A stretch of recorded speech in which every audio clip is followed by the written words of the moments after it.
वज़ीर उमूर कश्मीर और गिलगित बल्तिस्तान अमीन गंडापुर इस वक्त मीडिया से गुफ्तगू कर रहे हैं। हमारे वज़ीर ख़ारजा साहब जो हैं वो आज एक कॉन्फ्रेंस होनी है, कश्मीर कॉन्फ्रेंस होनी है, वहाँ पे लंदन में वहाँ पे मौजूद है और वहाँ पे वो जो है वहाँ पे रिप्रेजेंट करेंगे। इसके अलावा हमारे सदर पाकिस्तान हैं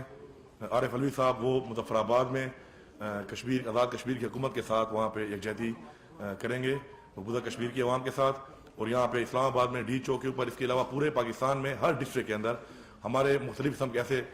प्रोग्राम हो रहे हैं इस हवाले से कि यकजहती की चेन भी बनाई जा रही है। साथ साथ बहुत से और इवेंट हैं, लोक विरसा में भी कश्मीर के इस मसले को उजागर किया जा रहा है। इसके अलावा मुख्तलिफ डिस्ट्रिक्ट में जो है वो तकरीरी मुकाबले हो रहे हैं जिसमें कश्मीर के कॉज के ऊपर, कश्मीर के ऊपर बात की जाएगी और मुकाबले किए जाएंगे। इस तरह के बहुत से इस तरह के ड्रामे भी बनाए गए हैं जो कि पेश किए जाएंगे आवाम को मुख्तलिफ ज़िलों में, ताकि लोगों को बताया जा सके कि कश्मीर में इस वक्त क्या हो रहा है और भारत किस तरह के मज़ालिम उठा रहा है। यहाँ पर मैं ये कहना ज़रूरी समझता हूँ कि भारत जिस तरीके से इंटरनेशनल लॉज की और ह्यूमन राइट्स की वायलेशन कर रहा है कश्मीर के अंदर, तो इसकी भरपूर मजम्मत करते हैं हम। और जितने भी बैनुल-अक़वामी इदारे हैं, अक़वाम मुत्तहिदा ख़ास तौर पर, उनसे हमारी गुजारिश है कि वो अमली तौर पर इक़दाम करें और ये जो मज़ालिम वहाँ पे हो रहे हैं और कश्मीर के जो अवाम है मकबूजा कश्मीर की, वो सिर्फ अपना एक बुनियादी हक मान रही है, हक खुदइरादियत, जो उनका हक बनता है। और अक़वाम मुत्तहिदा में इसके अंदर करारदाद उनके हक में पास होने के बावजूद भी अब तक कुछ नहीं हो सका, जो निहायत ही अफसोसनाक है। और हम जब से हमारी हुकूमत आई है अल्हम्दुलिल्लाह हम इस पर भरपूर काम कर रहे हैं और हम आपको यकीन दिलाते हैं कि हम हर फोरम पे इसके कश्मीर के जो लोग हैं उनके साथ खड़े होकर उनकी आवाज़ में हम आवाज़ होकर इंशाअल्लाह उनके मसाइल को हल करने के लिए, मसला कश्मीर को हल करने के लिए भरपूर नुमाइंदगी करेंगे। और साथ साथ जितने भी इदारे हैं वो भी सवाल निशान बन चुके हैं इस वक्त, क्योंकि पूरी दुनिया देख रही है कश्मीर में जो मज़ालिम हो रहे हैं, लेकिन उसके ऊपर उनका कोई भी अभी तक अमली जो उन्होंने इक़दाम नहीं किए हैं भारत के खिलाफ, तो उस वजह से उनके अपने जो कारकर्दगी है वो भी सवाल निशान बन रही है। तो हमारी उनसे गुजारिश है कि वो अपना किरदार अदा करें। और मैं यहाँ पे ये कहना ज़रूरी समझता हूँ कि अभी जो हमें एक बड़ी कामयाबी हुई है इस हवाले से कि जो ह्यूमन राइट्स कमीशन ने जो एक रिपोर्ट दी है जिसमें उन्होंने बताया है कश्मीर के अंदर जो भारत का असल चेहरा, भयानक चेहरा जो भारत का जो अब तक पूरी दुनिया में लोगों को पता नहीं था, उन्होंने उसको पेश किया है कि वाकई भारत वहाँ पे बहुत मज़ालिम कर रहा है। तो ये हमारे लिए बहुत बड़ी पेशरफ्त है। हम इस पे आगे जाके इंटरनेशनल कोर्ट ऑफ लॉ में केस करेंगे और उनसे हमारी गुजारिश है कि वो एक इंक्वायरी कमीशन यहाँ भेजें कश्मीर में, जो प्रैक्टिकली यहाँ पे आके कश्मीर के अंदर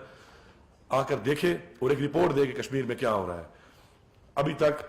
आपको मालूम है कि 1 लाख से ज़्यादा लोग कश्मीरी जो हैं वहाँ पे शहीद किए जा चुके हैं, 70,000 से ज़्यादा लोगों को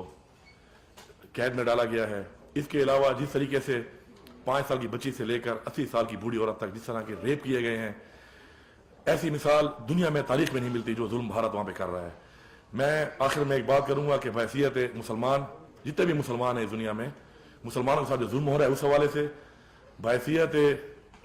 पाकिस्तानी, क्योंकि जिस तरीके से मकबूजा कश्मीर के लोग अपनी रियासी तहरीक पाकिस्तान का झंडा उठा के जिस तरीके से वो जंग लड़ रहे हैं उस हवाले से, और उससे बढ़कर इंसानियत के हवाले से दुनिया में जितने भी इंसान हैं उस हवाले से मेरी गुजारिश है कि जो इंसानियत में जुल्म हो रहा है, हमारा ये फ़र्ज़ बनता है कि हम अपना किरदार अदा करें और मसला कश्मीर को हल करें और कश्मीर के लोगों को उनका बुनियादी हक दिलाएं। सरदार साहब ये बताएं कि बुनियादी तौर पर आपसे ये बता दें कि हम नए पाकिस्तान में दाखिल होते हैं, दाखिल हो चुके हैं, 5 फरवरी नए पाकिस्तान में होगा। हम 70 सालों से और 71 सालों से मुजफ्फरी बयान यकजहती का इज़हार किए और वो हम ये अभी आपने रिवायती बयान होने सुनिया, सिर्फ आप हमें ये बता दें कि नए पाकिस्तान में मसले कश्मीर के हल के लिए क्या किया जाएगा। मैंने पहले भी जिक्र किया आपको कि एक तो हम जितने भी आपने देखा कि हमारे प्राइम मिनिस्टर साहब ने अपने पहली स्पीच में बात की कि भारत के साथ मुज़ाकरात के दरवाजे हमारे खुले हैं, लेकिन उसमें मसला कश्मीर पहले होगा। तो इससे आप समझ सकते हैं कि हम कश्मीर के हवाले से कितने सीरियस हैं। उसके अलावा हमारे जो वज़ीर ख़ारजा गए वहाँ पे, उन्होंने जिस तरीके से अक़वाम मुत्तहिदा सिक्योरिटी काउंसिल के इजलास में नुमाइंदगी की और जिस तरीके से बात की वो भी आपके सामने है। और अब हम इस वक्त जो है मुख्तलिफ जो ममालिक हैं जिन्होंने कश्मीर के करारदाद में उनके हक में वोट दिया, उनके साथ भी राब्ते में हैं और मजीद जो ममालिक हैं उनको भी राब्ता करके मुकम्मल तौर पर उनको बता रहे हैं कि वाकई